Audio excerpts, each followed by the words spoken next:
Death, taxes, and the GOAT debate. Three things guaranteed for every sports fan. You can try to avoid it as much as you want, but eventually, the question of who the greatest of all time is will find its way back into your life. Just like an ex who can't quite let go, and you keep telling them there's no more of their stuff in your house, but they keep coming over to look for stuff, and then they get drunk and puke on your couch and then lock themselves in the bathroom and cry for 8 hours. What was I talking about? Oh right, the GOAT debate. In MotoGP, the GOAT debate has mostly become a fight between two riders, Giacomo Agostini and Valentino Rossi. But the top 10 list is where things can get a lot more divisive and a lot more interesting. This is because everyone's definition of greatness is different. Some people believe that the most number of championships and accolades throughout your career will make you the greatest of all time, while some believe that it's a contest of riding skill, and the most skilled rider was clearly the best. At the end of the day, everyone's list is different, because everyone values greatness differently. If you believe the most accolades and championships makes you the greatest, you probably have Agostini as your GOAT. If you believe that skill and dominance in a competitive era makes you the GOAT, you probably have Rossi as your GOAT. And if you judge your MotoGP riders based on sexiness, then according to Gay Carboys, Iker Lecuona is your GOAT, apparently. Surely there must be a correct answer though. All of these people can't be right, except what if they could be?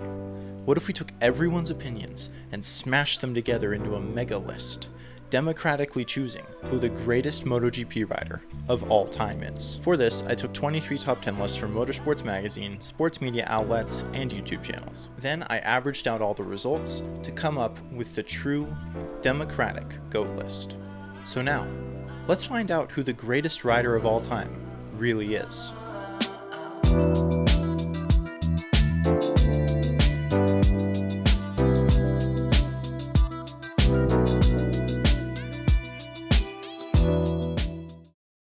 Number 17.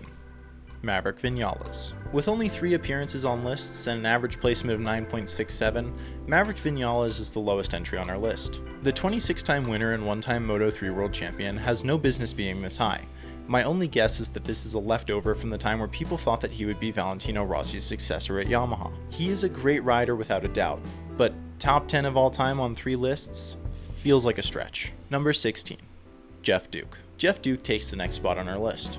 The 6-time world champion falls to 16th on our list, with appearances on just 2 top 10 lists, and an average placement of 8.5. It has to be assumed that Duke's era is just not respected enough in the modern media for him to have made a true impact on the people making these lists. Sadly, we have to leave him down here, as the people have spoken. Number 15. Phil Reed. I'm beginning to think this may not be the perfect list. Making appearances at 7th place on just 2 of the 23 lists, the legendary 2-stroke rider falls to 15th, after a career where he finished with 7 world championships to his name, and finished nearly 80% of the races he started on the podium. He still doesn't hold up in the eyes of many compared to the upcoming riders. Number 14. Kevin Schwantz. The American legend and rival of Eddie Lawson, who we'll see later on this list, falls victim to the fallacy of numbers simply not showing how skilled a rider was. Undoubtedly one of the best riders in the sport's history, his greatness falls short, as he only won 1 world championship, which isn't enough to cement him, in the eyes of many, as one of the top 10 greatest riders of all time. He made only 2 appearances on our list with an average placement of 7. As a side note, I expect that this is how Casey Stoner will be remembered with time.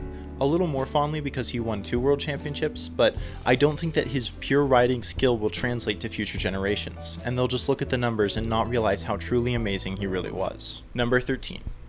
Angel Nieto. By far the most polarizing rider out of this entire list, the most dominant lightweight champion of all time, falls to 13th. He only made 3 appearances of all time, but they were very divisive, with 2 of them calling him a top 3 rider in the history of the sport, and the last one placing him at 10th place. Assumedly, the majority of list makers adopt the mentality that lightweight championships simply don't matter as much as middleweight or premier class championships, which makes sense. In the modern day, the lightweight classes are feeder classes to the premier class. However, in decades past, riders would commonly live out their entire careers as lightweight or middleweight specialists.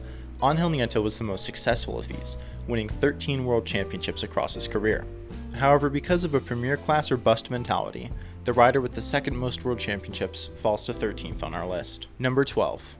Dani Pedrosa. Pedrosa falls between 6th and 9th place on just 6 of our 23 lists. He is the highest rider on our list to never win a Premier Class World Championship, but his ability to remain as one of the title favorites in the most competitive era of MotoGP year after year keeps him in a high scoring position on most of the lists which he appeared on, and netted him an average placement of 7.17 across the lists he appeared on. Number 11. Wayne Rainey. One of the biggest what-ifs in MotoGP history, American legend Wayne Rainey comes in at 11th on our list. Successfully completing a three-peat in 90, 91, and 92 seemed to be just the beginning for Rainey, until a career-ending accident left him paralyzed in 93.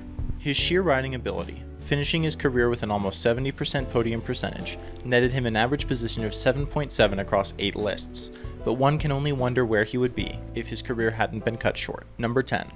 Kenny Roberts. Rounding out our top 10 is King Kenny Roberts. Amazingly, the first American world champion retired after just 6 years of full-time competition. In that time, he would win 3 world championships, including one in his rookie year, becoming just the second rider to do so at the time. Roberts pioneered the famous American rooster tail riding style, which would become famous throughout the 80s for winning championship after championship. After his career, he would go on to be a successful team owner. Roberts is the first rider to make the majority of the lists, with an average placement of 8.56 across 18 lists. Number 9. Eddie Lawson. Steady Eddie earns his nickname by being one of the most consistently placed riders across the lists. Across 15 lists, he never placed higher than 5th or lower than 8th, earning him an average placement of 7. Lawson won 4 championships in 84, 86, 88, and 89. His dominant run from 84 to 89 made him a constant title threat, and his ability to succeed on any machine puts him in an elite group. He is one of only 4 riders to win a Grand Prix with 3 different constructors. Number 8. John Surtees. The rider with the highest winning percentage in history, John Surtees comes in 8th on our mega list. Surtees' run from 58 to 60 is one of the most dominant in MotoGP history, famously going undefeated in both the 500 and 350cc classes in 1959. The 7-time world champion retired at the height of his powers to go and race Formula 1. Maybe if he had stuck with 2 wheels, he would have made more than 13 appearances on our list, with a higher average placement than 6.31. Number 7. Casey Stoner. Perhaps the rider with the most raw skill of all time, Casey Stoner was understandably one of the more divisive riders on our list. Stoner is one of the hardest riders to rank. His riding ability is undeniable, and the only reason he didn't have a streak of dominance like other greats is because he was in such a competitive era.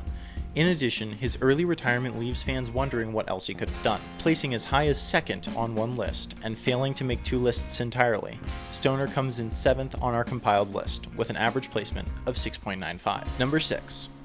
Jorge Lorenzo. Another polarizing rider, Jorge Lorenzo made 22 lists, but his placement varies greatly, getting placements from as high as 3rd to as low as 10th, netting him an average of 7.82. The 5-time world champion is another of the riders who competed in the 2000s and 2010s, and his championship battle with Rossi in 2015 is remembered as one of the best of all time. He certainly deserves a place on our list. Number 5. Mike Hailwood. Mike the Bike comes in at number 5 on our list. The first rider to appear on every list surveyed, the 8-time world champion racked up a winning percentage of 50% across 152 races from 1958 to 1967. Often lauded as the greatest rider of all time prior to Agostini's arrival, Hailwood is one of few riders to win in 4 different classes across his career. Similarly to Surtees, Hailwood would retire while still winning championships to go race Formula 1, leaving fans to wonder what could have been. Number 4. Mick Doohan. Owner of the most dominant streak in the 2-stroke era of the sport, Mick Doohan comes in at number 4 on our list. He was untouchable from 1994 to 1998, and perhaps would have continued his streak if it hadn't been for a career-ending injury in Spain in 1999. Doohan receives an average placement of 4.91 across all 23 lists. In his decade-long career, the Australian would rack up 54 wins across 137 races, and would make the podium in nearly 70% of all of his races. Number 3. Marc Marquez. Surprisingly, the highest active rider on this list, Marc Marquez, failed to make an appearance on one of our lists. The young Spaniard's still growing resume speaks for itself. Already an 8-time world champion, Marquez would go on an absolute tear right out of the gate, winning all but one MotoGP championship from his rookie season in 2013 to 2019. After a series of injuries, he's been inconsistent until this year, where he's once again 3rd in the World Championship, and just scored his 86th career win. Marquez competed against 4 of the riders on this list, and still has a career winning percentage of 39%. This impressive resume and display of dominance was enough to net him an average placement of 3.67. And now, the moment you've all been waiting for. Let's find out who's the GOAT, and who fell just a little short. Number 2.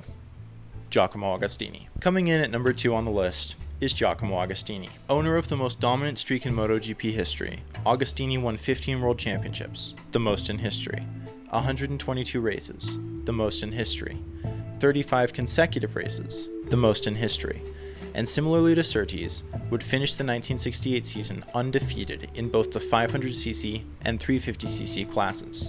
From 1968 to 1971, if Agostini made it to the finish line, he was first every time. His streak of dominance in two classes from 66 to 73 is the most dominant run of all time. That being said, he did run in a much less competitive era than a lot of the other riders on our list, on a bike that was leagues ahead of many of his competitors for most of his career. This is perhaps the reason why he falls to an average of 2.41 across all lists, and places as low as 5 on 3 lists. Number 1. Valentino Rossi. Here it is, the democratically elected goat of the people, the doctor, the master, Valentino Rossi. Now, this probably shouldn't come as a world-shattering surprise unless you've been living under a rock for the past 25 years. What did surprise me was just how consistently Rossi managed to hold the number 1 spot. Rossi had an average placement of 1.30, being ranked first on 16 lists and never finishing lower than second. The 9-time world champion is to blame for many of the other riders on this list not finding as much success as they could have, racing against Jorge Lorenzo, Casey Stoner, Dani Pedrosa, and Marc Marquez, and being a perennial title contender for nearly 20 years. His resume speaks for itself, and he is undeniably a great choice for the MotoGP GOAT. There you have it, the true and absolutely not incorrect in any way, democratically elected greatest riders of all time. Remember, this isn't my opinion, it's our opinion. So if you don't agree with it, then it's time to become a sports journalist and make your own list. This was just a fun idea I had, don't take it too seriously. Have a fantastic day.